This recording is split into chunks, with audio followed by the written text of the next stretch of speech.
read it on Zoom. I hope you can see it here okay. It's fitting that we actually had technological issues and right before the talk was I to deal with the unexpected. So although those are expected by now. So my name is Chalecki, as Joanne mentioned. I am at the University of Nebraska, Omaha. And international relations has interested me for my whole academic career. But I didn't really get into the environmental part of it until I was working for the US Commerce Department on a trip to the former Soviet Union, where I had to go look at uranium mines. And the way the Soviet Union, which I still think of this area as Soviet Central Asia, mined uranium was that they would shoot sulfuric acid into the ground, and they would leach the uranium out of the surrounding rock, and they would pump it up, they would precipitate out this uranium, and then they would do it again and again until there was no more uranium, and then they would just pump the acid back down into the ground and seal the well. You can imagine this stuff has gone into the water and the soil and so on. So the delegation that I was with, we went down to look at some of these wells, and this was not exactly a high-tech kind of mining operation. I mean, there were leaky pipes and puddles and drums that are sitting and stuff and so on everywhere. And all around this area where they were mining uranium were the orchards and the fields where the people grew their food. So that night, the State Energy Ministry throws a dinner in honor of our visiting trade delegation, because we're not enemies anymore. Cold War's over, so big party. And in traditional Russian style, the first course is already on the table when you arrive. And we looked at it all, and it was all the tomatoes and the melons and all the stuff that they had grown locally. And they were so proud. They'd given us the best food they had. They wanted to really impress us. They gave us just the top flight stuff that they had. And I looked at this food and I thought to myself, this food is poisoned. Not on purpose, but because in their zeal to produce uranium for nuclear weapons, which they thought would guarantee their security, they have imperiled their own security, because the environment sits under everything else. And if you perturb that lower level, you perturb everything above it. And so that's how I got to the idea of environmental security. That moment I became an environmentalist, when I realized just exactly what the environment was supporting. So I got back on my plane, got back to Washington, D.C., switched my career field from trade and security over to environmental security. I have not looked back since then. So I'm really pleased to be able to come to Balsillie School for a technology governance fellowship to look at climate change and security as well. So the outline of the talk is thusly. Okay, I'm going to talk a little bit about wargaming for you. I'm going to talk about what it is, who uses it, and why they would use it. I'm going to talk a little bit about strategic foresight. And I'm relatively new to the strategic foresight field, but I think it's fascinating because it is almost endless intellectual curiosity. I appreciate that. What is it and what are we trying to achieve with strategic foresight?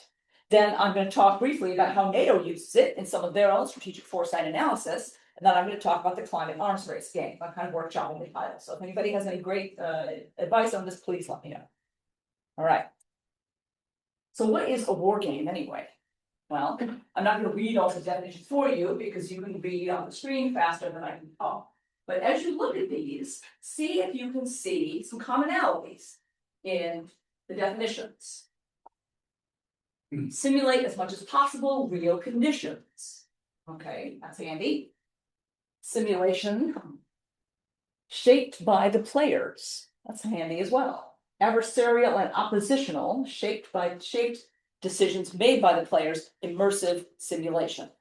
So the US Naval War College in 1824 was attempting to set out some war games. War games predate that by many millennia. But they're attempting to set out what they think a war game is because they see it as useful. Peter Perla, who's a well-known game designer, wrote about war games, as did Gordon Longley Brown in 2022. And they're basically saying that these are necessary to experience war without actually experiencing war. All right. So some historical war games include Go, which if anybody's played that, you know it's a type of territorial war game where you try to encircle your opponent. That was invented in China over 2,500 years ago. Chaturanga, which was invented in India in the 7th century AD, has two opposing armies on board facing one another. We now know this as chess. If anybody saw the chess musical, they go into the history of it. You might have heard of that. Now, frankly, I would rather have the generals play war games than play war. Hear that, Hegsa? What are some types of war games you might consider? So I came here to write a war game. I needed to know what different types of war games were. A seminar game is role-playing game. So if I say, for example, so I'm going to make you Vladimir Putin. You then have to be Vladimir Putin for the duration of that game. You cannot secretly work to support Canada or anybody else. You have to commit yourself to advancing Russia's interest in this game. Same as the other roles that would be assigned in the seminar game. It's a little freewheeling. Basically, you can make an argument and we can settle on something and then something will change. We have to re-argue it again. So it's a discussion type of game. And those are a lot of fun for people that are committed to their roles and want to get into it. These are really enjoyable to play, seminar games. And they're iterative. All right. Kriegspiel, this is a type of tabletop game. This was invented or refined for wargame status in Prussia in the 1800s. And this is where the people who are playing the game do not have all the information that they need to make the best decision. They have to make decisions with the information that they have, right? It sounds familiar, life and in war. So they have to do the best they can, and somebody's on the other side of the board oppositional to them. So they are going to use this uncertainty to try to bend events to their advantage, aka the fog of war.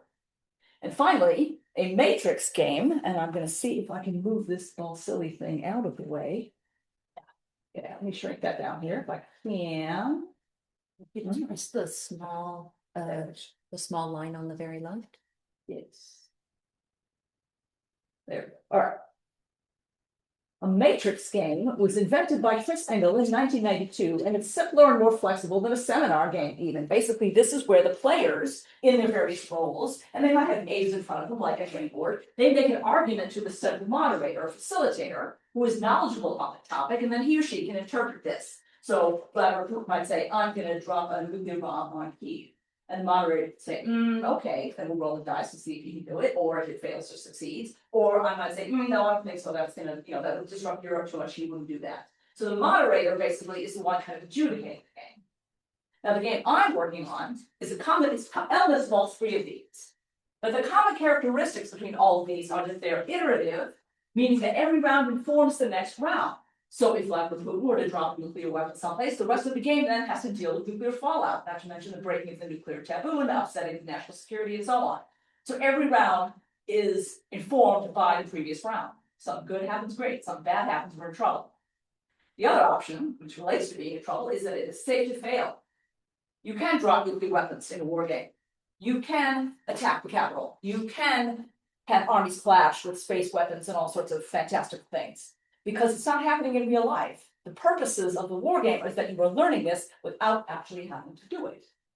So iterative and safe to fail are common threads throughout most types of war games. Right.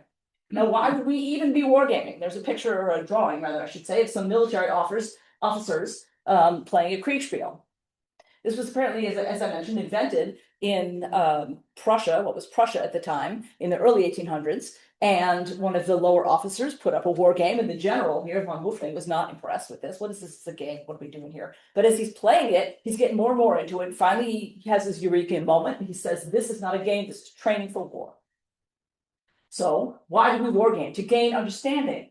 How can we understand factors that we're dealing with in a war or in any kind of future planning situation if we don't understand, if we don't know what all those factors are, we can identify it. So we play a war game to see what's important and what's not.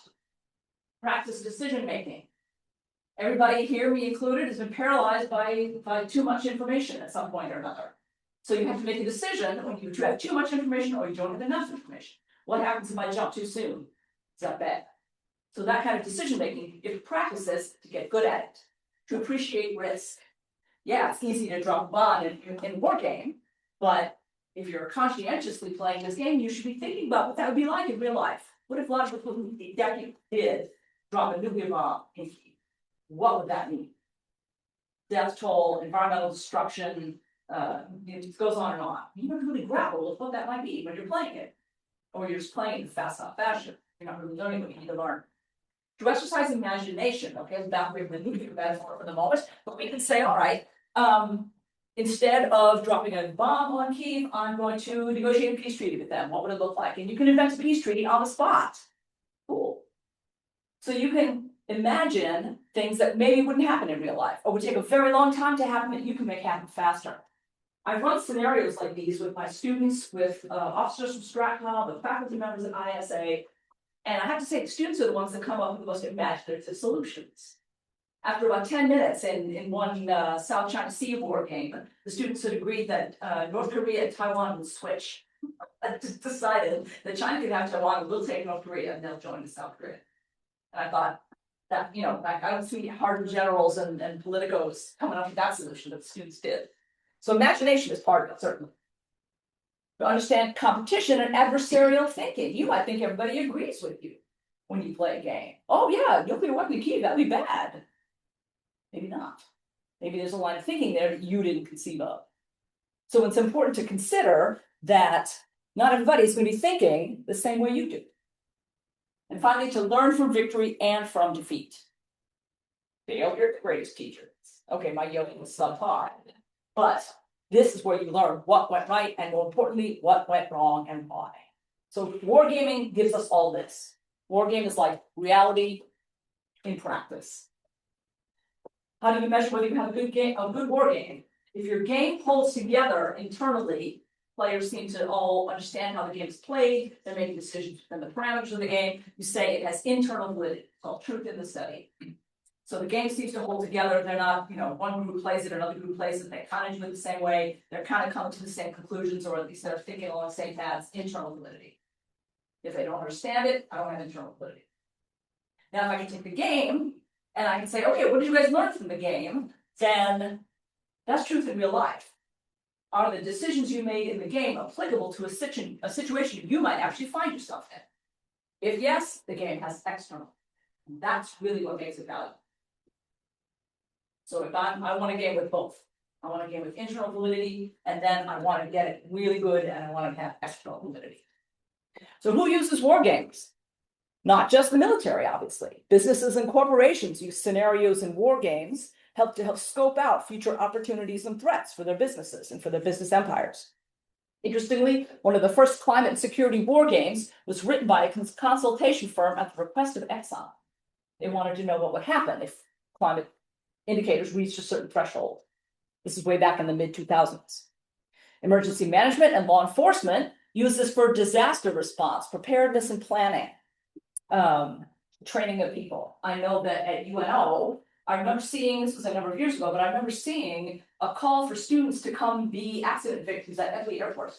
That's our local airport there. And they said, we need people to come be disaster victims. We'll give you lunch and, $10 or whatever, but you have to lay around the airport, pretend to be dead.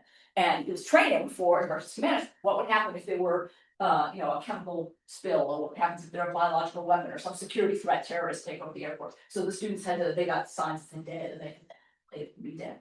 So, you get lunch out of it. If you're a student, that's good. But I thought that's cool, right?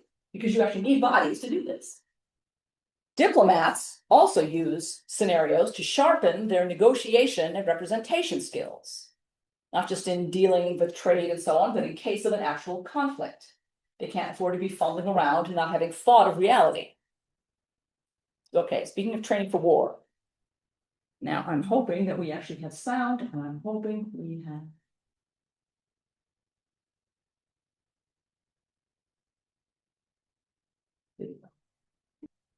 My fellow Americans, it is undeniable that this past election was stolen. To all those members of the armed forces, join with us to defend our liberty and land.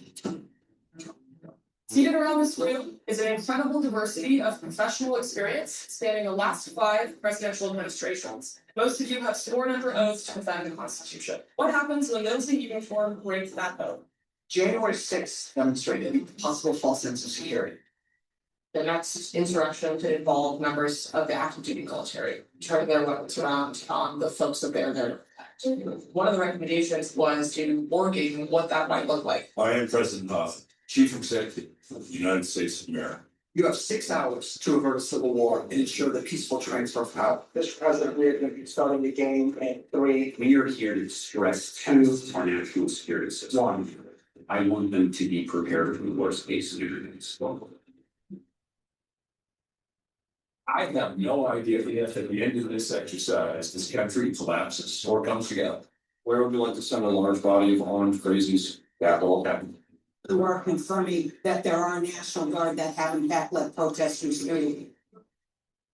I'm gonna flood the zone with fake pictures last day to find out what is real and what is. And the reaction. It's not compromising the proceedings of the election. Yeah, it is compromising the proceedings of the election. The entire Congress is still in a bunker.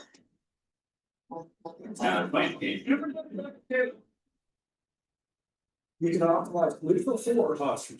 Is that correct? You could have. We've got it on the southwest border. He's gonna have to make a decision. United States, so any of the great of sectors. You've pissed off a lot of senior ranking folks from all five presidential administrations. It was my job. Great job. Yeah. All right, ladies and gentlemen, you can see this on Apple TV or Amazon Prime. It is a pretty gripping movie. It's a simulation. But we put a simulation together with considering when they did this, I think they did it in early 2024. Either late 2023 or early 2024, before the 2024 presidential election. They were hypothesizing a Democratic victory that the Republican candidate would refuse to accept. And so you saw former Montana Governor Steve Bullock, who was playing the role of the president, who was reelected, and then his challenger, who you saw briefly there, was refusing to accept this and said, we need to take back the country, okay? You can draw like real life parallels for yourself here. I don't need to get into it, but they were arguing with one another. They had a certain amount of limited information, and they didn't know if that information was real or not. We're seeing fake photos, we're seeing where should we send armed crazies, send them to the Capitol, perfect place. So this is a combination game, obviously, hybrid seminar matrix, but they had to make these decisions in a limited amount of time. They didn't know what the result was going to be. Kind of frightening when you consider what the stakes were. Safe to fail in the game, sure. Safe to fail in real life, no. So if you're interested, it's worth a good couple hours here. I believe that was the end of the trailer. Let me make sure. Yeah, I think so. Okay, so you can buy or rent this if you wish.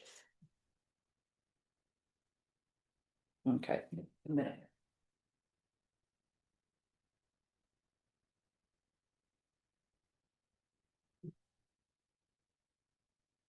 Fellow Americans, it is undeniable that this past election. All right, good, I'm back. Okay. Why strategic foresight? Well, we need to be prepared for things that we think are unthinkable. That's difficult by definition. How can you think of the unthinkable? If it's unthinkable, you can't think of it. If you think of it, it's not unthinkable. Sounds like a circular logic here. What strategic foresight is not is predicting the future. Futurists who have got far more experience in this field than I do have said repeatedly, there is no such thing as the future. There are many possible futures, but there is no such thing as the future, there is only the present. Which future you choose depends on what you do now, hence the usefulness of the iterative part of the game. We live in a VUCA world, ladies and gentlemen. This is a new acronym that came about after the early 1990s, the fall of the Soviet Union, the breakup of the Warsaw Pact, the demise of apartheid in South Africa, a VUCA world.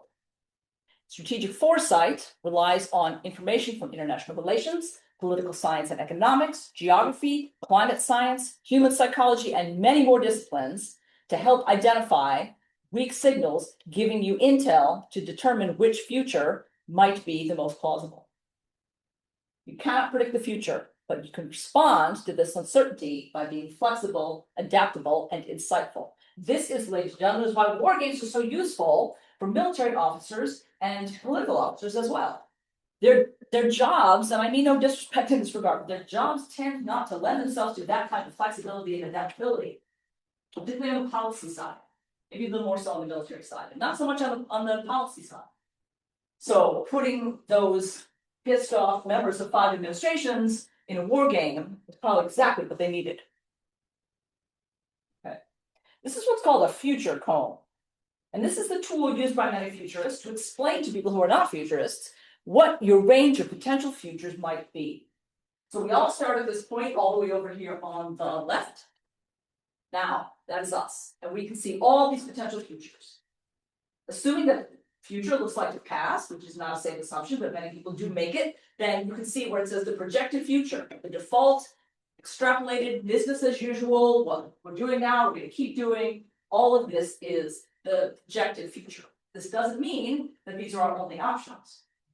The probable future with current trends, so that might be anywhere around that cone. That could be anywhere. As time goes forward, the possibilities widen. Preferable. This includes value judgments. What do we want to happen? So in the climate realm, for example, we might say we want more countries to switch over to renewable energies. We want more states to consider climate mitigation options. We want states to abide by the treaty obligations. Might or might not, but this is our preferred future. Plausible means something could happen. Possible might happen. And preposterous. This, ladies and gentlemen, is kind of where the danger and the fun is. Preposterous features. Who's to say what's preposterous? Lots of people think stuff is preposterous until it actually happens. But one thing I want to point out about this cone is that the sides are straight. All the futures you can see at the end of the future here, at the end of the time arrow, is that all of these you can see from the future. What if you can't see them? This is what's known as the future's horn. Looks pretty much the same, right? But there's one significant difference between the two. And that is that the future gets exponentially changed. Not linearly changed like this one, where the sides are straight, right? This is going here. You can see everything from that point. In this slide, you can see there's futures here that you can't see. Possible, but not plausible. Plausible is quite large. You never know around that curve where the surprises will be hiding. Stuff that you never thought of. The stuff that didn't occur to you, the unknown unknowns. You don't know what you don't know. Right? And this is all of us. How do you plan for this future? This is difficult, and this is where iterative and safe to fail instruments like wargaming come into play. This is where we can take advantage of these tools to set up crazy futures, and then we ask ourselves in strategic foresight fashion, well, what if that actually happened? Right? We had some audio problems in the beginning of the lecture here. Okay, maybe that's certainly a plausible future. What if we started picking up radio signals from Moscow? Unlikely. Maybe not possible. Preposterous? Who's to say? But the futures expand exponentially. And if you're not ready for this, a lot more things out of this set are going to be unthinkable to you. So let's play what if. Take a look at some of these questions here. Put what if in front of them. And again, I'm not going to read them. Take a second to look at some of these and pick out a couple in your mind that either sound cool or sound preposterous. I'll give you guys a second to read this.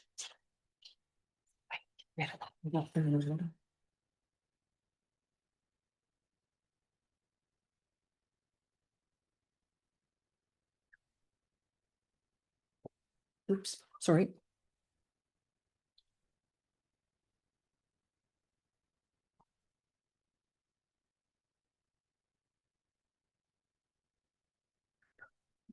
You might just have to click on the PowerPoint. You won't be finding it. All right. Anything you guys think here is cool? Anything is cool, anything is preposterous. Anybody wanna? Yeah, let's see, okay, move.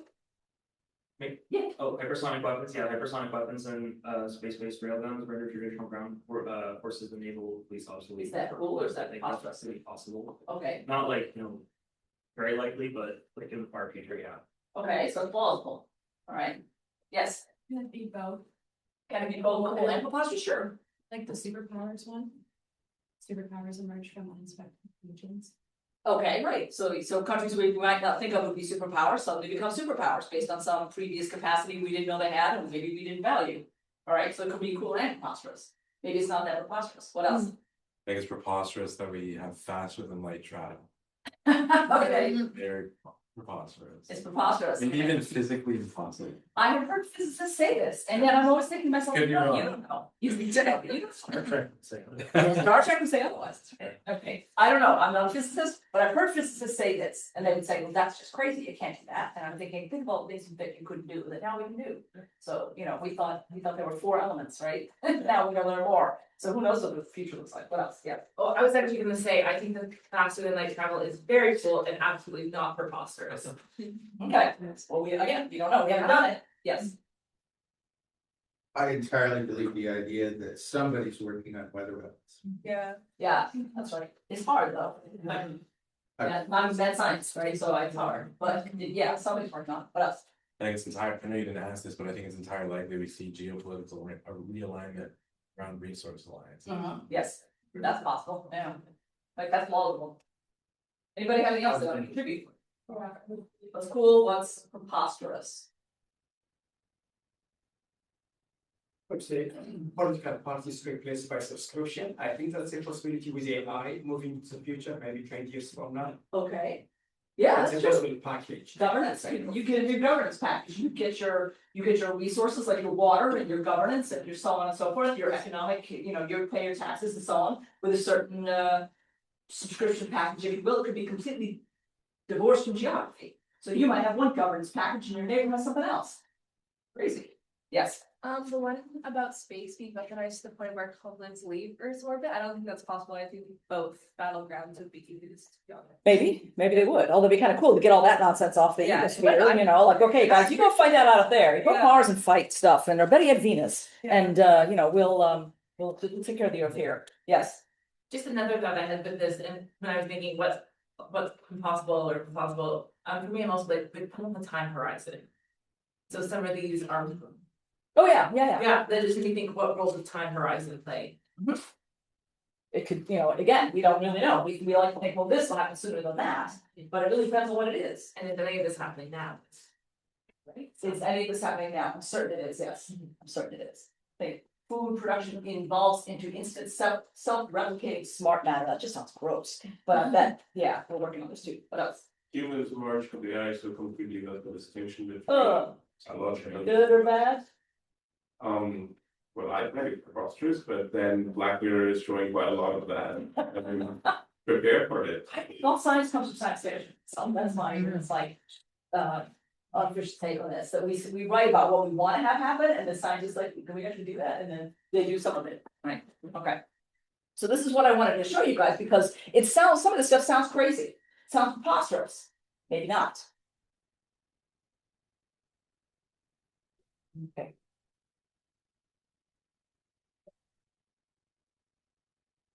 All right,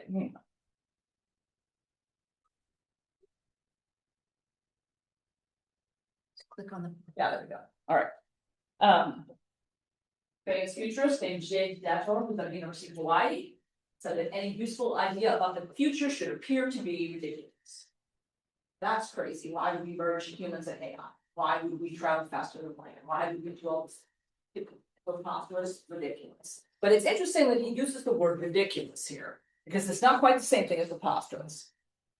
Why would something appear to be ridiculous? It's ridiculous because it crosses some mental boundary, or some preconceived idea or opinion, some unspoken assumption, hence the ridicule part of ridiculous.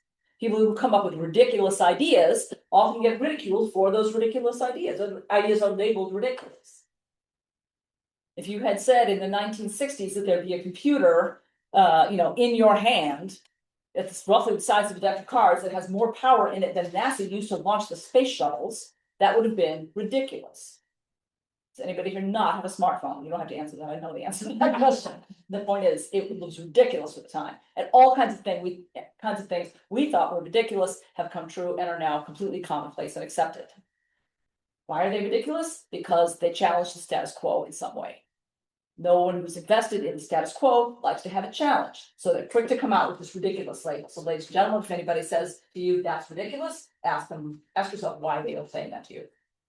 Yeah, so if you're gonna make pronouncements about the future, Hawaii is a good place to do it from. All right, preposterous futures.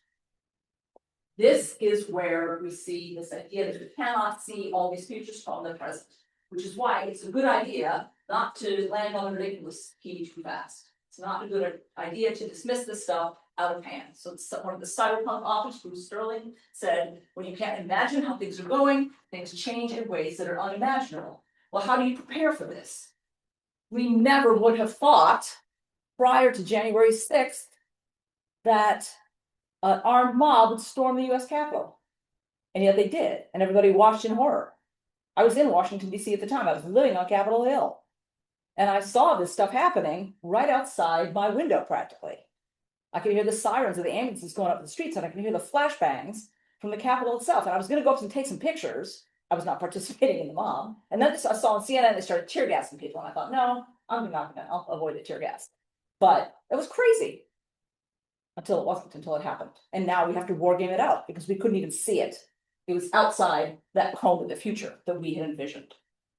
All kinds of things are outside the cone of the future that we've envisioned, and that's why it's important to keep in mind the importance of strategic foresight. Again, it will not tell you the future, but it will prepare you to be flexible and insightful into all the possible futures, or at least as many as possible. So what does NATO do with all this? NATO uses strategic foresight for their own future assessments. This graphic over here is the cover of the 2023 Strategic Foresight Assessment from NATO's Allied Command Transformation. It's kind of the think tank part of NATO. I should say, ladies and gentlemen, by the way, I do not work for NATO. I'm a consultant for them. I'm a subject matter expert, or a SME, as they call me. But I do not work for them, so what I'm saying here is not necessarily their official opinion, just to give that disclaimer from the beginning. So talk about a VUCA world, look at all these things. AI, ethical dilemmas, space domain, climate crisis, economic warfare. Any one of these things is a challenge to NATO. What happens if they happen all at once? All these things combine to make the size of that future horn even more exponential. We have trouble putting two of these things together and saying, okay, this is what the future is going to look like. We'd be wrong, of course. But now you put all these things together, this is coming at us so fast across so many domains in so many ways, involving so many people and resources, that how on earth do we get a grip on this? The only way we can envision what might happen, much less plan for what might happen, is by using the tools of strategic foresight. Interestingly, from a climate perspective, they state flat out, that climate breakdown, and I'll read this exactly, you guys, climate breakdown of loss of biodiversity is the most consequential and in the long term, the most clearly existential challenge. So if you look at the news today, it's all about nuclear weapons. So we can kill ourselves quickly with uranium atoms or slowly with carbon atoms. And the carbon atoms are a bigger problem. So here is here's NATO's cone, right? Here we are at the past. It's been shrunk down to the present, where we are right now with the assumptions that we have based on what we already know. And as they go forward, these are the stages that they go through in their strategic foresight. So they're scanning possible horizons, they are wargaming out possible scenarios. I've participated in a few of these. There's me, academia. And they are serious about scoping out as many futures as possible. Which future will they get? They don't know, but they have to be ready for all of this. Conclusions and implications, and then the whole thing gets fed back into the process again. Iterative and safe to fail. Better to fail in the war game than fail in actual war. So a professor much more skilled in game design said to me, if you have a wicked problem, game it out. Climate change is certainly that. Climate security is the kraken of international relations. It is great international relations as we know it. So we're going to war game it out. Now, it might lead to ridiculous and preposterous futures, maybe not.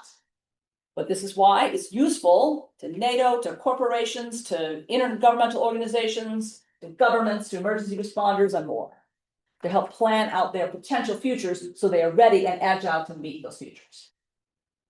Field Marshal Helmuth of the Prussian military said in 1871, no plan survives contact with the enemy. Or as Mike Tyson put it more prosaically, everyone has a plan until they get punched in the mouth. Here's our VUCA world. I've tentatively named it Climate Arms Race, the game, but I'm open to suggestions, so if anybody has any good suggestions, let me know. How do we get into this mess? Well, if you look at the graph here on the left, you can see this is temperature increase over time, parts per million carbon dioxide, and you can see the markers of every international agreement and treaty we've tried to sign in order to slow this down. Has it worked? No. So we're doing something wrong. We're relying on outdated assumptions. We're not considering preposterous futures. We have too narrow a definition of climate security. Something, maybe more than one thing, is wrong here in this type of future. And where's this leading us? This narrow vision, this part of the cone, where the answer lies in the rest of the cone, is right here. This is from the IPCC's, the Intergovernmental Panel on Climate Change, I think their 5th assessment report. This is their business as usual, drill baby drill, keep burning fossil fuels, let Alberta and Texas have their way. temperature change from the end of last century to the end of this century. That is pretty unbelievable. That is a range of temperature change we've never experienced before over a period of time that we've never experienced it. The Earth has never been this hot while humans have been on it. So that's where we're headed in this century. According to the best scientific knowledge we have. Can that change? Yes. I hope it does. But I'm not relying on scientists to tell me, oh, we were too alarmist in this prediction. If anything, they weren't alarmist enough. So how do we avoid that world? That's what we're going to be gaming out. So the game as I mentioned, the game I'm putting together is kind of a cross between a hybrid and a seminar and a Kriegspiel with elements of each. Wargamers, I would love to have anybody who wants to join the game, please do. We have 2 sessions that we're going to be gaming. We have Friday, tomorrow, from 12 to 2 in room 131, which I think is down this way. And then we have Monday from 5 to 7 in room 142, which I believe is next door. I'll give you the character briefs and all that stuff when we get there, so you don't have to come with any particular knowledge, but if anybody wants to try to set up some of these preposterous futures to see where they go, I would love to have all of you guys come and play this war game. It is a beta test, so all kinds of things are gonna go wrong with the first few plays. That's okay, I expect that. But that's where I want you guys to give me feedback, tell me how you think it went, and then we iterate. Game iterates every time. It's better. Oh, this is too preposterous, this is not preposterous enough, and so on. That's going to be very valuable feedback for me because eventually NATO is going to be playing this. And I want to make sure that we can run it through the finest minds at the Balsillie school before I turn it over to NATO. Thank you very much, ladies and gentlemen.